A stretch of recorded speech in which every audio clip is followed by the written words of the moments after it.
শিলিগুড়ি ৫ নম্বর ওয়ার্ডে প্রচারে বিজেপি প্রার্থী শঙ্কর ঘোষ বাড়ি বাড়ি ঘুরে সারছেন জনসংযোগ। ভোটারদের সঙ্গে কথা শঙ্কর ঘোষের প্রচারে বেরিয়ে রিপাবলিক বাংলার প্রতিনিধির মুখোমুখি হন তিনি। চলতে চলতে কি বললেন প্রার্থী, শুনুন।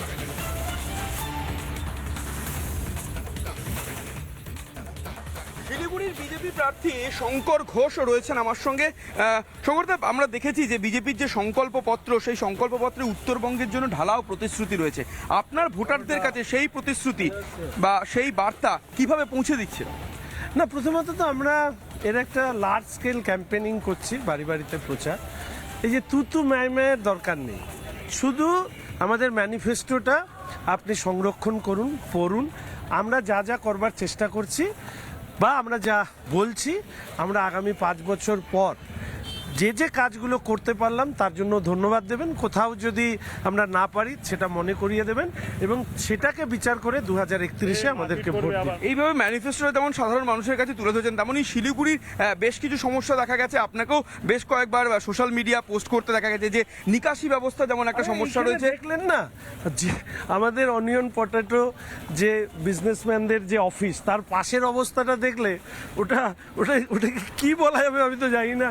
অর্থ নেই নাকি এরা রাজনৈতিক কারণে এই সমস্ত জায়গার ডেভেলপমেন্ট করে না বলতে পারবো না। জল নিকাশি ব্যবস্থা, সেটাকে ঠিক করে রাখা, এখানে একটা বিষয় ছিল থার্মোকল, সেটার ডিসপোজ অফ করা এবং সামগ্রিকভাবে এত বড় রেগুলেটেড মার্কেটের ইনফ্রাস্ট্রাকচার ডেভেলপমেন্ট করতে যা যা করা দরকার সেগুলো আমরা করব, এটুকু কথা দিতে পারি।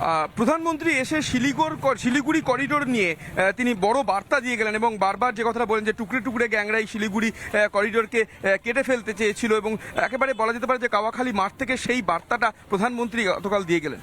কেটে আলাদা করে দেবো, এই ধরনের বক্তব্য এর আগেও আমরা শুনেছি। এটা দুর্ভাগ্যের যে এই সমস্ত লোকদেরকে সমর্থন করার মতন লোকও ভারতবর্ষের মাটিতে আছে। তৃণমূল তো কংগ্রেস এখন যে জায়গায় দাঁড়িয়েছে, এরা কেন্দ্রের সরকারের বিরোধিতা, বিজেপির বিরোধিতা করতে গিয়ে কেন্দ্রের সরকারের বিরোধিতা করেছে, আর এখন কেন্দ্রের সরকারের বিরোধিতা করতে গিয়ে এরা দেশ বিরোধী শক্তির কাছে নিজেরা আত্মসমর্পণ করেছে। এটা তো মানুষ বুঝতেই পারছে। আপনি বিদায়ী বিধায়ক এবং আবারও বিজেপি প্রার্থী শিলিগুড়ি কেন্দ্রে, নিজের জয়ের ব্যাপারে কতটা আত্মবিশ্বাসী? আমার নয়, মানুষের জয়ের ব্যাপারে আমি আত্মবিশ্বাসী। শিলিগুড়ি হচ্ছে সেই অর্থে ভারতীয় জনতা পার্টির একটা শক্ত পীঠস্থান এবং সেই জায়গায় যে ঝড় আছে, সেই ঝড় শুধু উত্তরবঙ্গে নয়, সারা পশ্চিমবঙ্গে ছড়িয়ে পড়বে। সঙ্গে ছিলেন শিলিগুড়ির বিজেপি প্রার্থী শঙ্কর ঘোষ। তিনি বলছেন শিলিগুড়ি থেকে যে ঝড় উঠবে তা গোটা পশ্চিমবঙ্গে ছড়িয়ে পড়বে এবং এবার ভারতীয় জনতা পার্টি সরকার করবে এই বাংলায়। ভিডিও জার্নালিস্ট রজনীকান্ত বেরার সঙ্গে সুখেন্দু সরকার, রিপাবলিক বাংলা, শিলিগুড়ি। নানা ধরনের কন্টেন্ট দেখার জন্য লাইক করুন, শেয়ার করুন আমাদের ফেসবুক পেজ, সাবস্ক্রাইব করুন আমাদের ইউটিউব চ্যানেল। পাশাপাশি অন্যান্য ব্রেকিং নিউজের জন্য অবশ্যই চোখ রাখুন রিপাবলিক বাংলায়।